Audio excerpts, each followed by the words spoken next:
ఎన్నింటి వల్ల నందిత గారికి కూడా తప్పకుండా తండ్రి గారి ఆశీస్సులతో పార్టీ అండతో బ్రహ్మాండమైన మెజారిటీతో అమ్మాయి కూడా గెలిచింది అధ్యక్ష.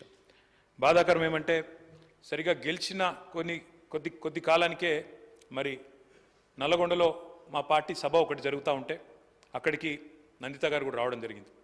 ఆ రోజు కూడా రోడ్ యాక్సిడెంట్ అయింది. తన కారుకి పూర్తి స్థాయిలో ధ్వంసమై అమ్మాయి స్వల్ప గాయాలతో బయటపడ్డా కూడా మరి చాలా ఇబ్బంది పడ్డది అధ్యక్ష. చాలా మనోవేదనకు కూడా గురైంది.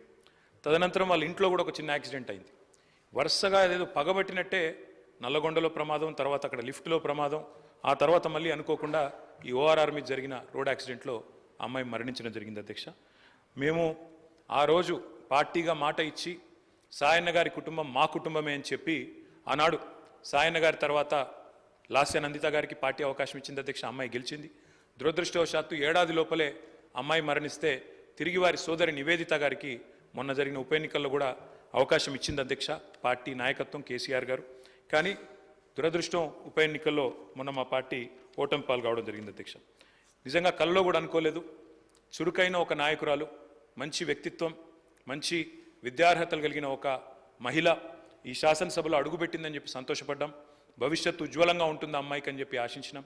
కానీ ఇదే సభలో ఆమె అడుగుపెట్టిన కొద్ది కాలానికే సంతాప తీర్మానం మీద మాట్లాడాల్సి వస్తుందనే ఆవేదన మాత్రం మా సభ్యులందరికీ ఉంది అధ్యక్ష.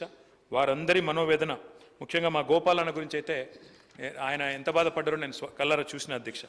అందుకే ఇలాంటి క్లిష్ట పరిస్థితుల్లో సాయన్న గారి మరణం తర్వాత మేమందరం కూడా ఆ కుటుంబానికి అండగా నిలబడాలని పార్టీగా నిర్ణయం తీసుకున్నాం. తర్వాత నందిత గారు, తర్వాత ఇప్పుడు నివేదిత గారు, వారి కుటుంబానికి ఈరోజు అయితే కాదు అధ్యక్ష, భవిష్యత్తులో కూడా సంపూర్ణంగా అండగా ఉంటాం. ఈ సంతాప తీర్మానాన్ని పూర్తిగా బలపరుస్తూ ఆ కుటుంబానికి మనోధైర్యం భగవంతుడు ప్రసాదించాలని, లాస్య నందిత గారి ఆత్మకు శాంతి చేకూరాలని ప్రార్థిస్తా ఉన్నాం అధ్యక్ష.